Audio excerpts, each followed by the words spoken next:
раҳмон полвонов тӯли 5 сол аст ки ба тиҷорати маҳсулоти ӯзбекистон машғул аст. ӯ мегӯяд қаблан маҳсулоти ин кишвари ҳамсояро аз роҳҳои махфӣ вориди тоҷикистон карда, сипас ба фурӯш мегузошт. Основной ошхӯро мехӯранд. Ош мехардагу мехӯранд.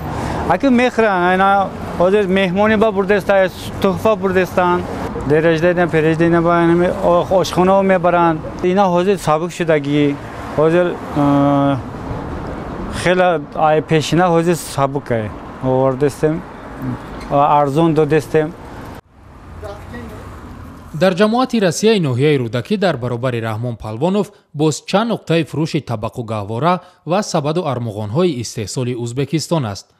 раҳмон мегӯяд ҳоло онҳо маҷбуранд ҳам дар Ӯзбекистон андоз ва боҷи гумрукӣ супоранд ва ҳам дар Тоҷикистон.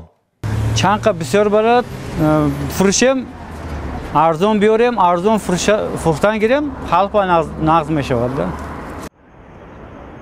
ин орзуи тоҷири тоҷикро имрӯз вакилони маҷлиси намояндагони Тоҷикистон то андозае амалӣ карданд.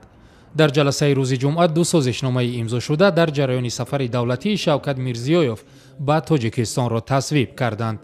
ҳамакнун созишномаи миёни ҳукуматҳои ду кишвар дар бораи ҳавасмандгардонӣ ва ҳифзи мутақобилаи сармоягузорӣ ва созишнома дар бораи канорагирӣ аз андозбандии ду каратаи миёни Тоҷикистону Ӯзбекистон ба ҳукми иҷро даромад. созишномае ки имрӯз аз тарафи парлумон ба эътиқоди пайрав чоршанбиёв шораҳи иқтисодӣ ҳар ду кишвар ба манзури рушди ҳамкориҳо ба гузаштҳое иқдом кардаанд. Тоҷикистон ба сармояи хориҷӣ аз ҷумла сармояҳои мустақими хориҷӣ шадидан ниёз дорад. Сармояҳое ки мо ҷалб мекунем, вайҳо дар дохили кишвар мемонанд абадан ва ба иқтисодиётамон хизмат мекунанд. ва чунин як ҳуҷҷати муҳим бояд байни ду кишвар кайҳо ба имзо мерасид, байни ду кишвари ҳамсоя, лекин нашуд ва фақат ҳозир шуд. ва мо тоҷикон як мақоли хуб дорем, мегӯем ки дер ояду шер ояд.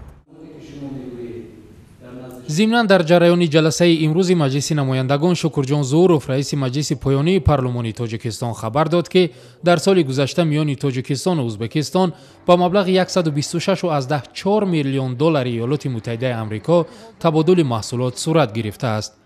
ба гуфтаи вай дар се моҳаи аввали соли ҷорӣ ду кишвар ба маблағи 41.5 миллион доллар доду гирифт кардаанд, ки нисбати ҳамин давраи соли гузашта ҳудуди 2 маротиба бештар аст. Шукурҷон Зӯров муътақид аст, ки то охири имсол мизони додугирифти маҳсулот миёни Тоҷикистону Ӯзбекистон ба беш аз 500 миллион доллар мерасад.